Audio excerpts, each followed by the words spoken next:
live. We're on. We're on. Hello and welcome to Something for the Weekend, where I'm joined by my guest and your hero, Mr. Jerry Lyons. How you doing, Jerry? I'm very, very well, young man. How are you? As you can tell, I have taken a momentary break from the rigors of life, and I'm sunning myself about 1,400 miles away from you. And it's all going well, except I get a lot of, you get those complexes about when you're at work and you don't really know whether you're doing an amazing job or not, right? Then imagine getting the same complexes when you're on holiday because you feel guilty for taking a break. Do you ever get that, Jerry? Nah. I'm fundamentally quite lazy, and I enjoy being a dosser. So you enjoy the downtime? Yeah. I get this horrible imposter syndrome on holiday. But enough about me. Today we're here to talk about you and all the wonderful things that you do. You've had a bit of a week this week because you've released another industry top 10 influencers list that you've put together yourself. And yeah. How on earth, just answer me this one question. How do you put together a property industry influencer list without having either myself or Mr. Whale on that list? You know what? There are some people that, right, for starters, it was 12. So you didn't even make the top 12, mate. Tell me I'm in the top 14. Tell me. Right, here was my thinking about it. I read one of the influencer lists, which was actually 2 years old, I noticed when I read it, but I read it a couple of weeks ago. And I thought, yeah, there's some really good names there, like Chris Watkin, Paul Long, Stephen Brown, Simon Well was on there, obviously, because he's on everything. And I thought, a lot of the others, I just thought they just don't influence me at all. And I'm not saying that my list is right, by the way, because I put myself on the list. And somebody said to me, how can you put yourself on your list? I see that list as like my shopping list to go to the co-op. It's my list to do whatever I want with it, yeah? So I picked those people because I genuinely found them influential to me. Well, let me pick you up on a couple of them because it's interesting. We have discussed one or two of them. Come on, we're going to go into specifics, right? There are some there that I would never argue with. I mean, you've got people like John Paul. Yeah, love him or hate him, he's earned his right to be on that list. You've got Vicky Beatrice, who obviously is amazing at location and does a lot more than just that. She does a lot for the industry as well. You have got newcomers to the list, a guy called Adam West. For you Batman fans out there, we're not talking about the original Batman from the 1960s. We're talking about EXP Agent, which again is a great opportunity to show people that are doing things independently very, very well. And controversially, Jerry, you got no-brainers like Luke Sinclair. Who could ever argue with Luke being on any list? He's such a giver. He's such a talented, very humble man, and we're going to come back to humility later. Yeah. But talking of humility, what kind of big, puffed up Irish potato puts themselves on their own list? Firstly, that's borderline racism. If I wanted to play the race card now, I would get my Irish passport, which is in my drawer over there. Since Brexit, I got that quicker than we got out. I tell you, it was what? We're out of Europe. No, we're not. Lads, where's the birth certificate? You know why I put myself on the list? That's simply because I can. And it was almost like to show, right, these lists, they aren't really important. They're digital fish and chip wrapping paper, yeah? Just don't. I've had people message me sort of alluding to why they weren't on the list. And I've just been like, well, you were a very clever young man because you've enlisted the help of another person. Tom McGee helped you putting the list together in places. And Tom's an Irish man of the people himself. But you've also got other names on there like Matt Baldock, who's turned a lot of heads this year in terms of the sort of stuff that he's come out with. Rob Brady, obviously always wearing his life cycle t-shirt, but again, you've called him more than just a marketing man, and I think that's probably true. That's why he made the list, because it wasn't the life cycle. It wasn't so much for the life cycle stuff, but I think a lot of the stuff he does is really important around mental health. So yeah, no, he does. He's very open about that, and he's always been very good at sort of pushing that out into the public fora, and I think we've all benefited from that.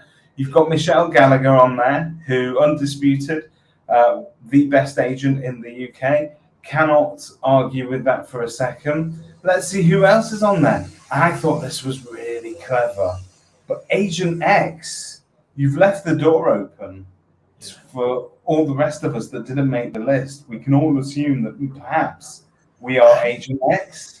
I hadn't before.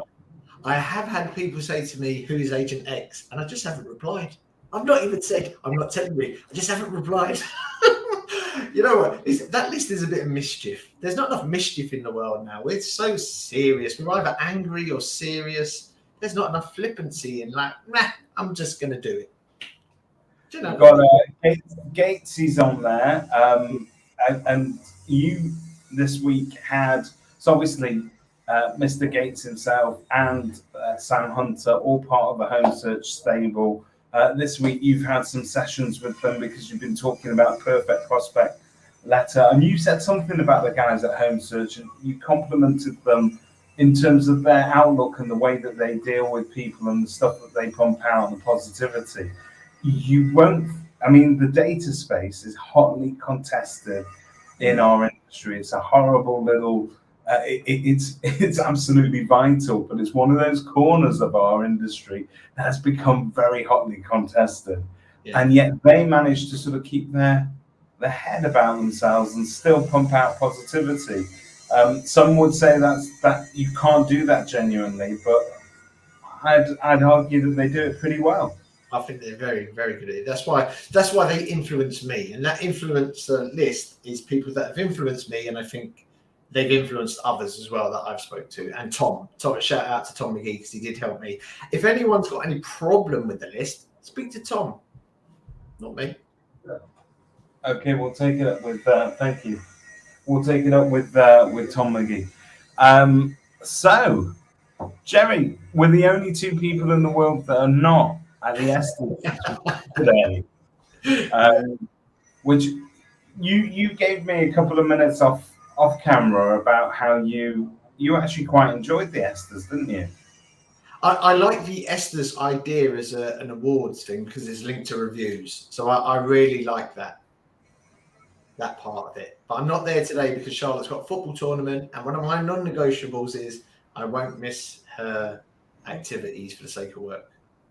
You are an excellent father. I don't think anybody can argue with that.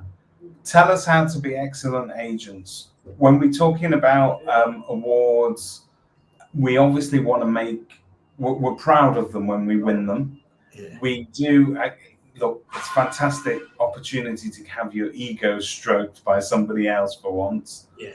But how as agents are we best to deploy that? Because it can get a little bit, it's a bit of a willy waving competition, isn't it? Oh, it is, but see, I've got funny. I've been asked the question before, what would I choose, awards or reviews? And it's always 100% I'd go with having more reviews than anything. Because you can do more from a marketing point of view. With an award, you can do some stuff. Yeah, you can put it on your email signature. You can do a news release. You can do this and that. But reviews, you can really build messaging around a good review. You can turn a good review into a client case study, a story. But no, I agree with you that the initial winning an award is really good for team culture. You get initial bounce as well. And remember, this is another thing as well. If you won an award 5-10 years ago, you're still an award-winning agent. No one's come back to you and said, you know that award you won in 2012, we're taking it back now. Do you know what I mean? You're always an award-winning agent. I'm always an award-winning journalist. I won an award literally within my first year of journalism, 2006 or 2005, I think it was. And then I won an award in 2011 for magazine editing. So I'm always an award-winning journalist. So you can see here a comment from Oliver James, who is in his own right an award-winning estate agent. He could have made the list. He could have he could make the list easy.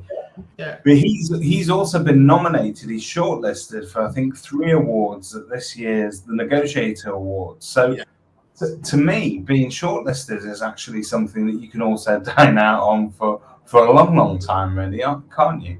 You get 2 bites of the PR cherry when it comes to awards. You get the shortlisting. So and so has been shortlisted for this national award. Never use the word. I've got taught this in journalist college, and it's always stuck in my head. Awards, if they're prestigious, you don't need to say prestigious. You don't need to say the prestigious Oscars. You don't need to say the prestigious BAFTAs or the prestigious PFA Player of the Year award. Yeah. So don't say the prestigious industry negotiator award or ESTAs. Just say industry awards. Popular industry awards. They're not prestigious to anyone else apart from a estate agent. Okay, so they're important to me. It's important to my mum. It's possibly even important to my team. How important is it to members of the public that I'm going to be interacting with?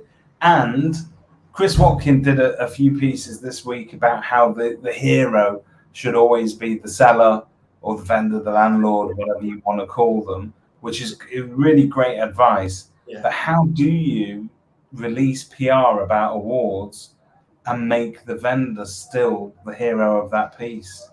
It's difficult, but what you do there is, I think with the ESTAs it's a bit easier because it's review based. So it's about our clients, and then you do the whole thing of your bit of the speech, the live speech within the press release, saying thanks to our wonderful clients. We just want to thank everyone who's our client. I always use the 3 C's: clients, colleagues, and community. Always thank them. Do you know what I mean? Clients, colleagues, community. Very easy. 3 C's. So you do that. That's probably the only way you could really do it, to make and I agree with Chris about making the client the hero, not you. It's not about you, it's about them. It's always about them. But yeah, awards are a short-lived party, literally. But the glow can last for years. You just keep calling. Like I said, I mean this, right? You could win 1 award. You could win 1 ESTAs, for example, and factually, your agency is an award-winning agency. You get these people that go, oh, awards 2021, 22, 23, and all that. Yeah, that's great, lovely, jubbly, whatever. But award-winning agent is enough. Do you know what I mean? I had a client when I still got him, but he got asked this question on an evaluation. Yeah, they went, oh, that other agency they've won awards. And he said, straight away, I remembered that they haven't won awards in about 5 years. He went, yeah, really, they really deserve those awards. Yeah, that was back in 2016. That was when they were really good. And he left it at that. And he said you could see the seller thinking, why did he say it's past tense? Why has he said past tense about these awards? And he won the instruction. So that always stuck out in my head, that story. It's you've given out some awards, haven't you? Didn't you get involved at Agents Giving?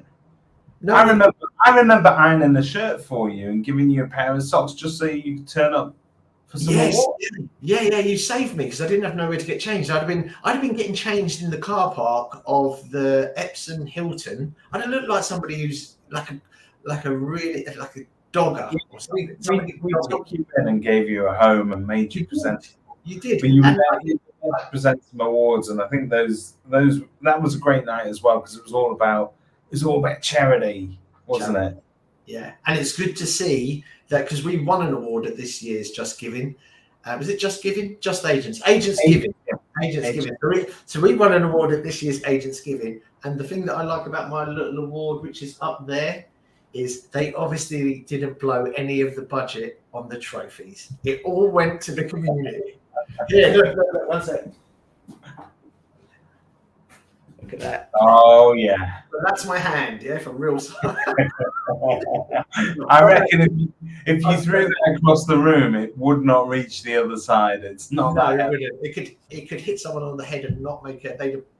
Jerry, talking about blowing the budget. Yeah. Rumor has it, if you watch the news, that Liz Truss is about to sack her Kwasi Kwarteng today.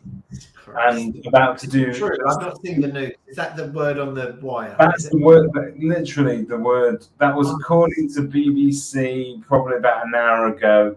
I think there are lots of reports out there that he has come back from the US fairly quickly. But she's making a press conference today, and they're expecting a U-turn once again on corporation tax.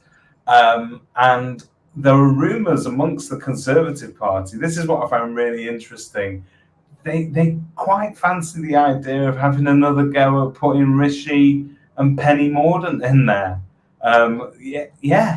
Taking Liz out and putting someone else back in. But at this stage, as a country, do we not deserve a general election? I think so. Listen, if the Labour Party can't win now, they might as well pack up and go home. They might as well just go and do something different. They're not really Labour. Labour just be for the working people and people that are a bit aspirational. Yeah. Tories, let's be honest, I've got no problem paying 24% corporation tax, by the way. That would cost us a few grand every year. I've got no problem with it. Put it into things like education and health and all that sort of stuff. Yeah. NHS, no problem at all. It's these greedy bastards. Like, it's so obvious. It was just a terrible idea, that budget. It's like, there's something where you've seen a friend make a mistake and you sort of thought, oh, if only I'd have been there, I'd have told you not to do that. But is this not just politics for the TikTok generation, where if you said something that you shouldn't have said, or you regret a decision, you just go and redo it? You get to do a U-turn. We're not teaching our youth to stick to anything particularly, are we? You know what? I don't know. I just get so... politicians, I've dealt with them when I always felt when I was a junior reporter and a youngish reporter, the ones that I met always fell into two camps. Serving the people, self-serving. And there was no in between in my experience. And that was whether they were Labour, Lib Dem or Tory. Probably the worst I've ever met was a Lib Dem councillor. She's awful. She's absolutely the worst person probably in the world. She's worse than Rose West. Worse than Rose West. That's a major accolade that you're going to be handing out next year's ESTAs. And the winner of Worse Than Rose West goes to... I dare not say I know for libel. You're not the first person on my podcast this week to call out politician. I have Ben Beadle from the NRLA calling Natalie. What are they doing about gun crime? What are they doing about gun crime then, lot? The NRLA. What's he doing about it?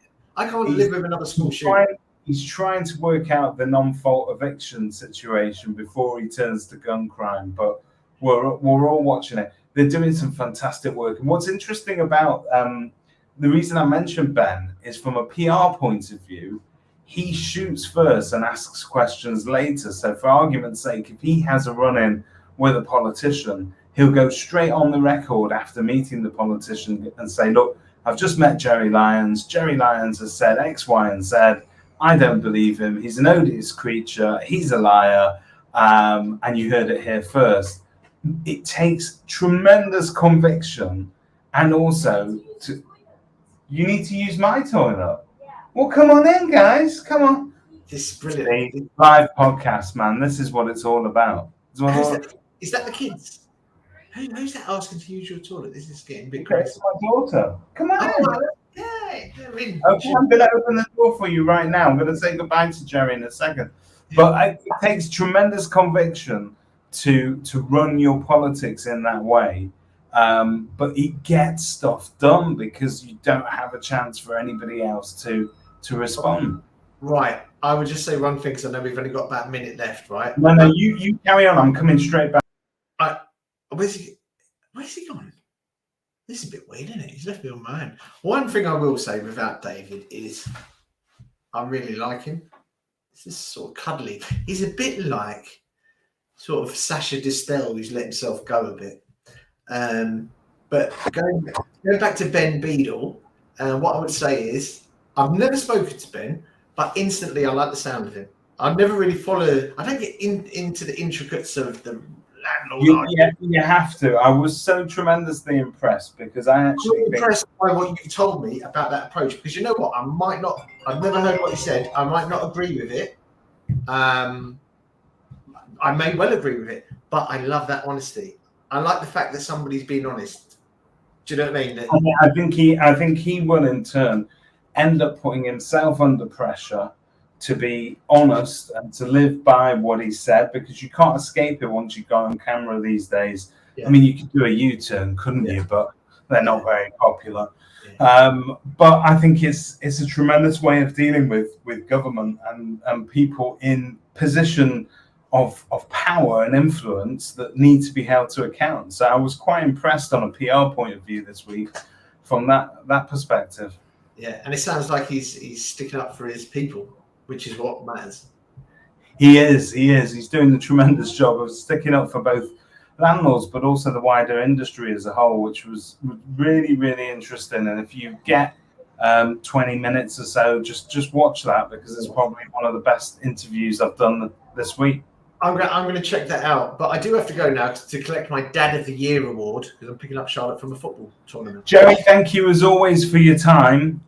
Any of your PR and content questions, you know where to send them, david@kerfuffle.com. We will see you this time next week, 12:30 on Friday. Love you lots, Jerry. Take care. I love you.